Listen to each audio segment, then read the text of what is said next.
Bonjour, nous voici revenus à une capsule au Salima.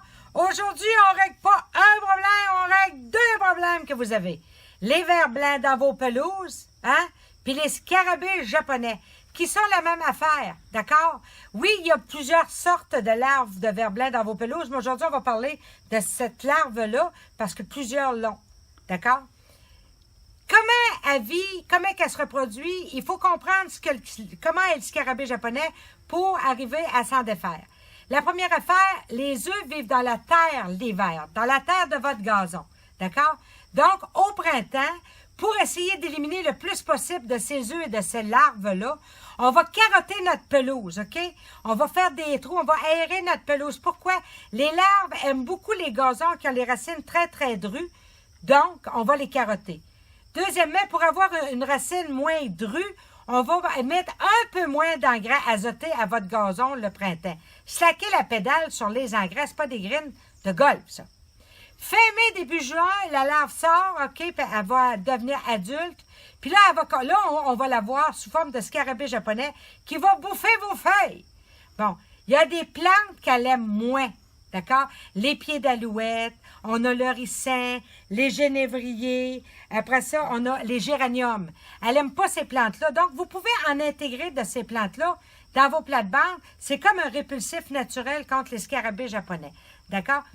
Au début, quand aussitôt vous les voyez arriver, avant qu'ils commencent à s'accoupler, si vous les ramassez puis vous les tuez, vous allez en avoir beaucoup moins. Pourquoi?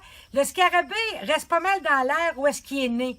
Donc, tu sais, c'est pas une bébête qu'il pond chez vous puis que ça va être le 10-12e voisin qu'il va avoir. Il reste pas mal, il est grégaire. Assez merci. Troisième chose, l'huile de Nîmes. C'est quoi l'huile de Nîmes? C'est l'huile d'un fruit, d'un arbre qu'on appelle le margousier. C'est bio. Vous pouvez prendre de l'huile de Nîmes. Ceux qui ont de la misère à en avoir en pépinière ou ainsi de suite, allez sur Internet, il y a des sites qui le vendent. L'huile de Nîmes ou l'huile de margousier, c'est quoi? C'est que vous allez mettre cette huile-là, ça sent le citron, une part de cette huile-là pure dans 30 parts d'eau avec un petit peu de savon à vaisselle.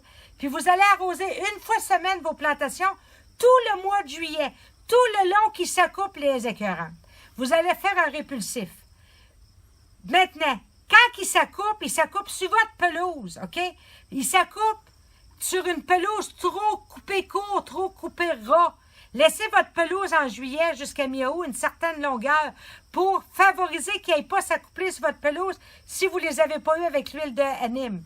Deuxième chose, il aime aller s'accoupler la nuit à la lumière. Fermez les lumières sur votre gazon, les petites lumières qu'on pique à solaire, enlevez ça pour juillet. Pourquoi? Parce qu'ils vont aller là pour s'accoupler. Avec tous ces renseignements-là, vous allez les avoir. C'est sûr qu'il y a des pièges à la phéromone. Mais moi, ces pièges-là, oui, on en pogne, mais ils ont tendance à en attirer d'autres. Alors, c'est pas mieux en attirer quand on a masse à tuer chez nous. Bonne chance tout le monde!